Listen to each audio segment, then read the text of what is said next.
Cinema ఇండస్ట్రీలో ఆర్థిక నేరాలకు కొదవే ఉండదు. చాలాసార్లు నిర్మాతలు అందులో ఇరుక్కొని ఎన్నో ఇబ్బందులు పడుతూ ఉంటారు. తాజాగా సూపర్ స్టార్ రజనీకాంత్ నటించిన కొచ్చాడయాన్ చిత్ర నిర్మాతకు మద్రాస్ హైకోర్టు గట్టి షాక్ ఇచ్చింది.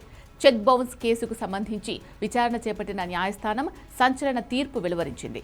సదరు నిర్మాత 4 వారాల్లోగా 2.5 కోట్లు చెల్లించాలని, ఒకవేళ చెల్లించడంలో విఫలమైతే 6 నెలల పాటు జైలు శిక్ష అనుభవించక తప్పదని స్పష్టం చేసింది. ఈ తీర్పు ఇప్పుడు కోలీవుడ్ వర్గాల్లో చర్చనీయాంశంగా మారింది. అసలు విషయం ఏంటి అంటే 2014లో రజనీకాంత్, దీపికా పదుకొనే జట్టుగా నటించిన ఈ భారీ మోషన్ క్యాప్చర్ సినిమా విడుదలకు ముందు కొన్ని ఆర్థికపరమైన లావాదేవీలు జరిగాయి.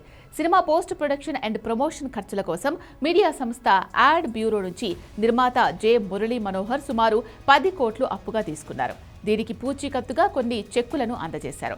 సినిమా విడుదలైన తర్వాత ఒప్పందం ప్రకారం డబ్బు తిరిగి చెల్లించడంలో నిర్మాత విఫలమయ్యారు.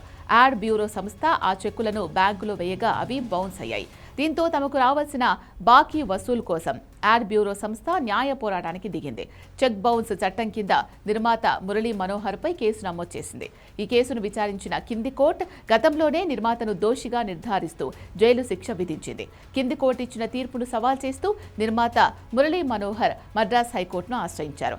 తాజాగా ఈ పిటిషన్ విచారించిన న్యాయమూర్తి జస్టిస్ వేలు మురుగన్ కింది కోర్టు ఇచ్చిన తీర్పును సమర్థించారు. అయితే నిర్మాత అభ్యర్థన మేరకు డబ్బు సర్దుబాటు చేయడానికి కొంత వెసులుబాటు కల్పించారు. 2.5 కోట్లను 4 వారాల్లోగా యాడ్ బ్యూరోకు చెల్లించాలని, లేని పక్షంలో మెజిస్ట్రేట్ కోర్టు విధించిన జైలు శిక్ష అమలు అవుతుందని తేల్చి చెప్పారు. రజనీకాంత్ కుమార్తె సౌందర్య రజనీకాంత్ తెరకెక్కించిన కొచ్చాడయాన్ భారతదేశంలోనే తొలి మోషన్ క్యాప్చర్ చిత్రంగా రికార్డు సృష్టించినప్పటికీ బాక్సాఫీస్ వద్ద ఆశించిన స్థాయిలో విజయం సాధించలేదు. తెలుగులో ఈ సినిమా విక్రమసింహ పేరుతో వచ్చి ఇక్కడ కూడా డిజాస్టర్ అయింది. సినిమా విడుదలై దశాబ్దం దాటినా దానికి సంబంధించిన ఆర్థిక వివాదాలు, న్యాయపరమైన చిక్కులు మాత్రం నిర్మాతను ఇంకా వెంటాడుతూనే ఉన్నాయి. తాజా హైకోర్టు ఆదేశాలతో నిర్మాత మురళీ మనోహర్కు కష్టాలు తప్పేలా లేవు.